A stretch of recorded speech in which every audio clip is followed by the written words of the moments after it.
ओम शांति। आज है 27 फरवरी 2023।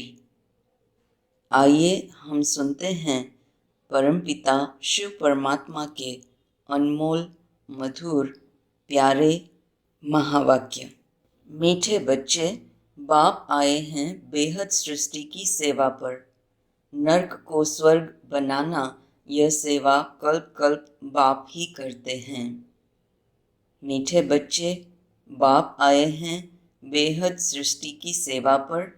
नर्क को स्वर्ग बनाना यह सेवा कल्प कल्प बाप ही करते हैं।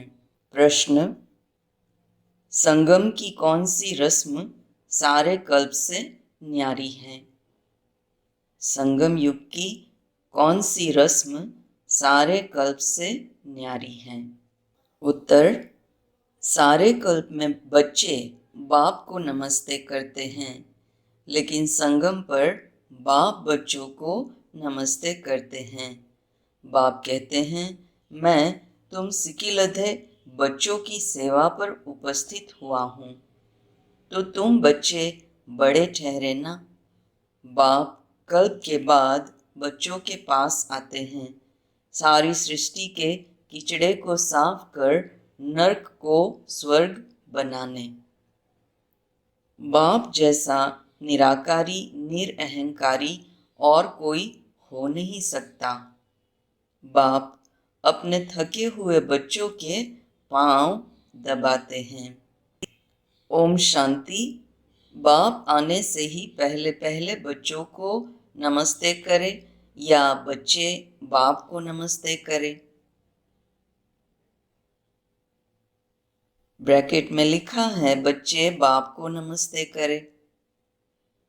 तो बाबा कह रहे हैं, नहीं, पहले बाप को नमस्ते करना पड़े। संगम युग की रस्म रिवाज ही सबसे न्यारी है। बाप खुद कहते हैं, मैं तुम सबका बाप तुम्हारी सर्विस में आकर उपस्थित हुआ हूँ, तो जरूर बच्चे बड़े ठहरे ना। दुनिया में तो बच्चे बाप को नमस्ते करते हैं, यहाँ बाप नमस्ते करते हैं बच्चों को। गाया भी हुआ है, निराकारी निरअहंकारी, तो वह भी दिखलाना पड़े ना। वह तो सन्यासियों के चरणों में झुकते हैं, चरणों को चूमते हैं, समझते कुछ भी नहीं। बाप आते ही हैं बच्चों से मिलने कल्प के बाद। बहुत सिकिलधे बच्चे हैं, इसीलिए कहते हैं, मीठे बच्चे थके हो? द्रौपदी के भी पांव दबाए हैं ना, तो सर्वेंट हुआ ना। वंदे मातरम किसने उच्चारा है? बाप ने। बच्चे समझते हैं बाप आए हुए हैं सारी सृष्टि की बेहद सेवा पर। सृष्टि पर कितना किचड़ा है, यह है ही नर्क, तो बाप को आना पड़ता है नर्क को स्वर्ग बनाने। बहुत उकीर, मना, प्यार और उमंग से आते हैं। जानते हैं मुझे बच्चों की सेवा में आना है, कल्प कल्प सेवा पर उपस्थित होना है। जब वह खुद आते हैं तब बच्चे समझते हैं बाप हमारी सेवा में उपस्थित हुए हैं। यहाँ बैठे सभी की सेवा हो जाती है, ऐसे नहीं सबके पास जाता होगा। सर्वव्यापी का अर्थ भी नहीं जानते। सारी सृष्टि का कल्याणकारी दाता तो एक है ना। उनकी भेंट में मनुष्य कोई सेवा कर न सके, उनकी है बेहद की सेवा। गीत बजा है जाग सजनिया जाग। ओम शांति। देखो कितना अच्छा गीत है। नवयुग और पुराना युग, युगों पर भी समझाना चाहिए। युग भारतवासियों के लिए ही है। भारतवासियों से वह सुनते हैं कि सतयुग त्रेता होकर गए हैं, क्योंकि वह तो आते हैं द्वापर में। तो औरों से सुनते हैं प्राचीन खंड भारत था, उसमें देवी देवताएं राज्य करते थे। आदि सनातन देवी देवता धर्म था, अभी नहीं है। गाया जाता है ब्रह्मा द्वारा स्थापना, विष्णु द्वारा पालना, कराते हैं, करते नहीं हैं, कराते हैं। तो यह है उनकी महिमा। वास्तव में उनको पहले रचना रचनी है सूक्ष्म वतन की, क्योंकि क्रिएटर है। गीता के लिए तो सब कहते हैं सर्वशास्त्रमयी शिरोमणि श्रीमद् भगवत गीता, परंतु भगवान का नाम नहीं जानते। कौन सा भगवान? व्यास आदि शास्त्र बनाने वालों ने श्री कृष्ण का नाम डाल दिया है। गीता तो देवी देवता धर्म की माई बाप है, बाकी सब बाद में आए। तो यह हुई प्राचीन। अच्छा, भगवान ने गीता कब सुनाई? जरूर सभी धर्म होने चाहिए। सभी धर्मों के लिए वास्तव में एक गीता है मुख्य। सब धर्म वालों को मानना चाहिए, परंतु मानते कहाँ हैं? मुसलमान, क्रिश्चियन आदि बड़े कट्टर हैं। वह अपने धर्म शास्त्र को ही मानते हैं। जब मालूम पड़ता है कि गीता प्राचीन है, तब मंगाते हैं, परंतु यह तो जानते नहीं कि भगवान ने गीता कब सुनाई। चिन्मयानंद कहते हैं 3500 वर्ष बिफोर क्राइस्ट गीता के भगवान ने गीता सुनाई। अब 3500 वर्ष पहले तो यह धर्म थे ही नहीं, फिर सभी धर्मों का वह शास्त्र कैसे हो सकता? इस समय तो सभी धर्म हैं। सभी धर्मों की गीता द्वारा सद्गति करने बाप आए हुए हैं। गीता बाप की उच्चारी हुई है। उसमें बाप के बदले बच्चे का नाम डालकर मुश्किलात कर दी हैं। इससे सिद्ध नहीं होता कि शिवरात्रि कब मनाएं। शिव जयंती और कृष्ण जयंती लगभग हो जाती। शिव जयंती समाप्त होती और कृष्ण का जन्म हो जाता। कभी भी श्री कृष्ण ज्ञान यज्ञ नहीं गाया जाता, रुद्र ज्ञान यज्ञ गाया जाता है। उनसे ही विनाश ज्वाला प्रज्वलित हुई। सो तो बरोबर देख रहे हो, आदि सनातन देवी देवता धर्म की फिर से स्थापना हो रही है। फिर और धर्म रहेंगे नहीं। कृष्ण भी तब आए जबकि सभी धर्म ना हो। यह भी समझ की बात है ना। सतयुग में सूर्यवंशी देवी देवताओं का राज्य था, तो जरूर थोड़े मनुष्य होंगे। बाकी सब आत्माएं मुक्ति धाम में रहती हैं। भगवान से तो सबको मिलना होता है ना। बाप को सलाम तो करेंगे ना। बाप भी फिर से आकर सलाम करते हैं बच्चों को, बच्चे फिर बाप को करते हैं। इस समय बाप चैतन्य में आए हुए हैं, फिर वहां सभी आत्माएं बाप से मिलेंगी जरूर। सबको भगवान से मिलना जरूर है। कहाँ मिले? यहाँ तो मिल न सके, क्योंकि कोटों में कोई, कोई में भी कोई ही आएंगे। तो सब भक्त कब और कहाँ मिलेंगे? जहाँ से भगवान से बिछड़े हैं, वहाँ ही जाकर मिलेंगे। भगवान का निवास स्थान है ही परम धाम। बाप कहते हैं, मैं सभी बच्चों को परम धाम ले जाता हूँ, दुख से लिबरेट कर। यह काम उनका ही है। अभी तो देखो अनेक भाषाएं हैं। अगर संस्कृत भाषा शुरू करें तो इतने यह सब कैसे समझें? आजकल गीता संस्कृत में कंठ करा देते हैं। बहुत अच्छी गीता गाते हैं संस्कृत में।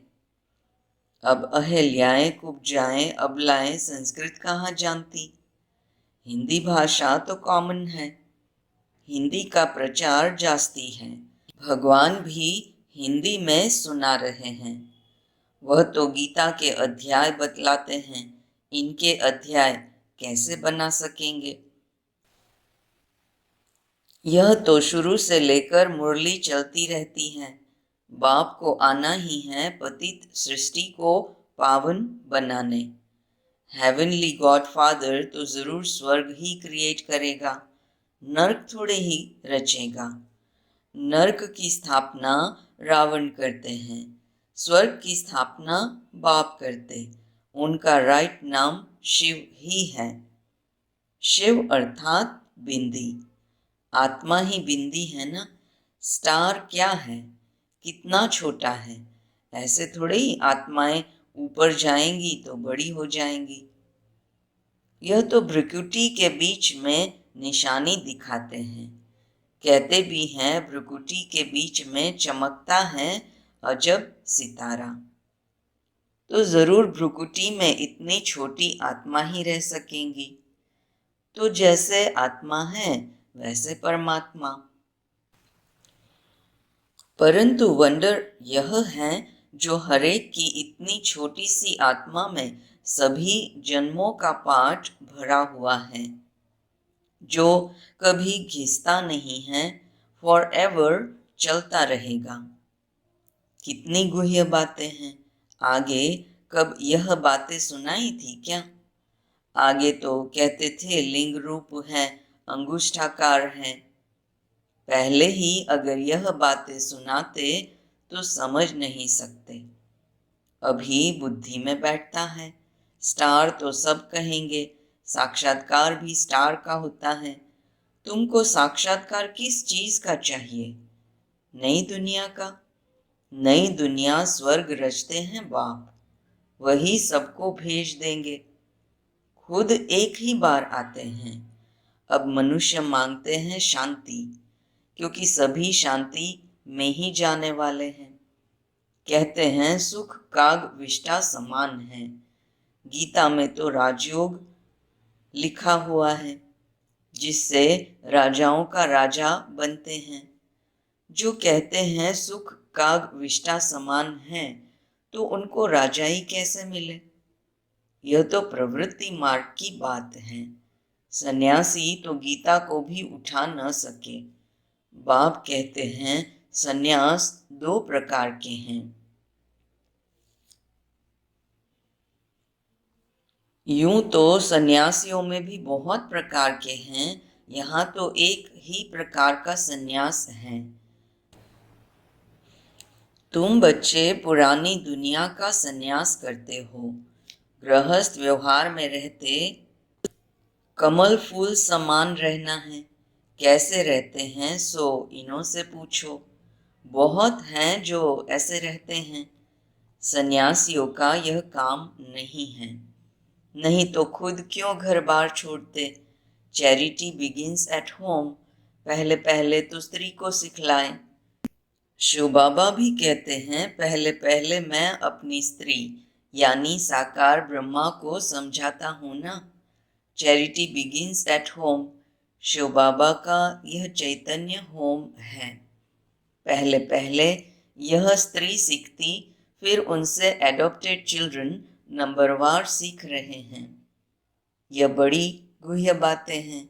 सभी शास्त्रों में मुख्य शास्त्र है गीता, परंतु गीता शास्त्र से कोई प्रेरणा नहीं करते हैं।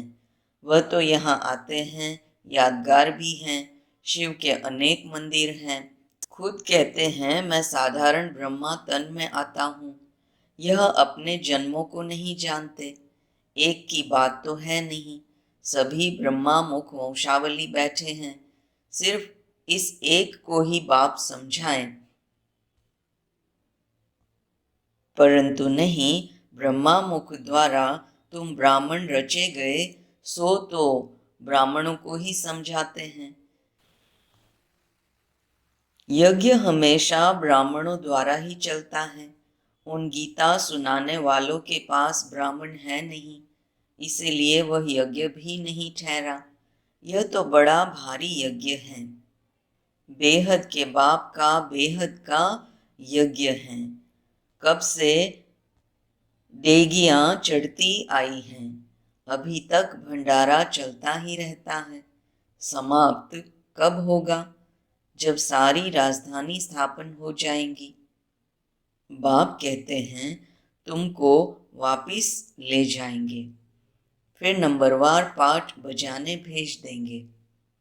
ऐसे और तो कोई कह न सके कि हम तुम्हारा पंडा हूं, तुमको ले जाऊंगा। जो भी पतित मनुष्य हैं सबको पावन बना कर ले जाते हैं, फिर अपने अपने धर्म स्थापन करने समय पावन आत्माएं आना शुरू करती हैं। अनेक धर्म अभी हैं, बाकी एक धर्म नहीं है। फिर आधा कल्प कोई शास्त्र नहीं रहता। तो गीता सब धर्मों की, सब शास्त्रों की शिरोमणि है, क्योंकि इससे ही सबकी गति सद्गति होती है।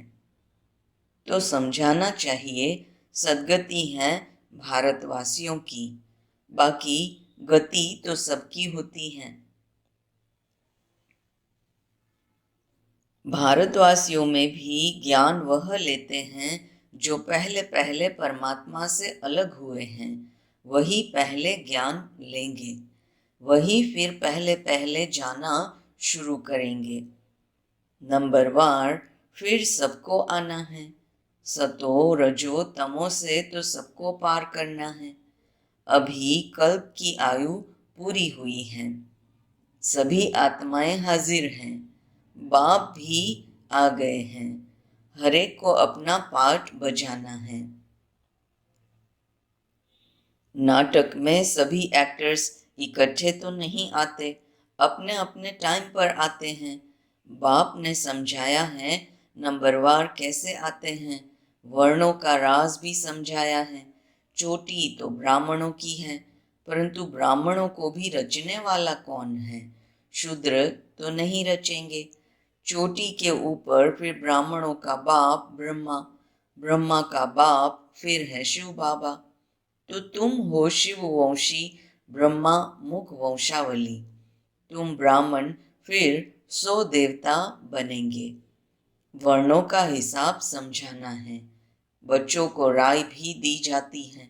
यह तो जानते हैं सब एक जैसे होशियार तो नहीं है। कोई नए के आगे विद्वान पंडित आदि डिबेट करेंगे तो वह समझा नहीं सकेंगे। तो कह देना चाहिए कि मैं नहीं हूँ, आप फलाने टाइम पर आना, फिर हमारे से बड़े आपको आकर समझाएंगे, मेरे से तीखे और हैं। क्लास में नंबरवार होते हैं ना, देह अभिमान में नहीं आना चाहिए, नहीं तो आबरू यानी इज्जत चली जाती है। कहते हैं बीके तो पूरा समझा नहीं सकते, इसीलिए देह अभिमान छोड़ रेफर करना चाहिए और की तरफ। बाबा भी कहते हैं ना, हम ऊपर से पूछेंगे। पंडित लोग तो बड़ा माथा खराब करेंगे, तो उनको कहना चाहिए मैं सीख रही हूँ, माफ करिए। आप कल आना तो हमारे बड़े भाई बहने आपको समझाएंगे। महारथी घोड़ेसवार प्यादे तो है ना, किनों की शेर पर सवारी भी है। शेर सबसे तीखा होता है, जंगल में अकेला रहता है। हाथी हमेशा झुंड में रहता है, अकेला होगा तो कोई मार भी दे। शेर तीखा होता है, शक्तियों की भी शेर पर सवारी है। तुम्हारी मिशन भी बाहर निकलनी है, परंतु बाबा देखते हैं पान का बीड़ा उठाने वाला कौन है, प्राचीन देवता धर्म किसने स्थापन किया, वह सिद्ध कर बताना है। बहुत तो गॉड गॉडेस भी कहते हैं, वह समझते हैं गॉड गॉडेस अलग हैं, ईश्वर अलग हैं। लक्ष्मी नारायण को भगवान भगवती कहते हैं, परंतु लॉ के विरुद्ध हैं, वह तो हैं देवी देवताएं। अगर लक्ष्मी नारायण को भगवान भगवती कहते तो ब्रह्मा विष्णु शंकर को पहले भगवान कहना पड़े। समझ भी चाहिए। अच्छा, मीठे मीठे सिक्के बच्चों प्रति माता पिता बाप दादा का याद प्यार और गुड मॉर्निंग। रूहानी बाप की रूहानी बच्चों को नमस्ते। हम रूहानी बच्चों की रूहानी माता पिता बाप दादा को याद प्यार, गुड मॉर्निंग और नमस्ते। धारणा के लिए मुख्य सार। पहली पॉइंट, देह अभिमान छोड़ अपने से बड़ों को आगे करना है। बाप समान निरअहंकारी बनना है। दूसरी point, charity begins at home. पहले अपने गृहस्थ व्यवहार को कमल फूल समान बनाना है। घर में रहते हुए बुद्धि से पुरानी दुनिया का संन्यास करना है। वरदान, संबंध में संतुष्टता रूपी स्वच्छता को धारण कर सदा हल्के और खुश रहने वाले सच्चे पुरुषार्थी भव। संबंध में संतुष्टता रूपी स्वच्छता को धारण कर सदा हल्के और खुश रहने वाले सच्चे पुरुषार्थी भव। सारे दिन में वैरायटी आत्माओं से संबंध होता है। उसमें चेक करो कि सारे दिन में स्वयं की संतुष्टता और संबंध में आने वाली दूसरी आत्माओं की संतुष्टता की परसेंटेज कितनी रही। संतुष्टता की निशानी स्वयं भी मन से हल्के और खुश रहेंगे और दूसरे भी खुश रहेंगे। संबंध की स्वच्छता अर्थात संतुष्टता, यही संबंध की सच्चाई और सफाई है। इसलिए कहते हैं, सच तो बिठो नच। सच्चा पुरुषार्थी सदा खुशी में नाचता रहेगा। स्लोगन, जिन्हें किसी भी बात का गम नहीं वही बेगमपुर के बेफिक्र बादशाह हैं। जिन्हें किसी भी बात का गम नहीं वही बेगमपुर के बेफिक्र बादशाह हैं। ओम शांति।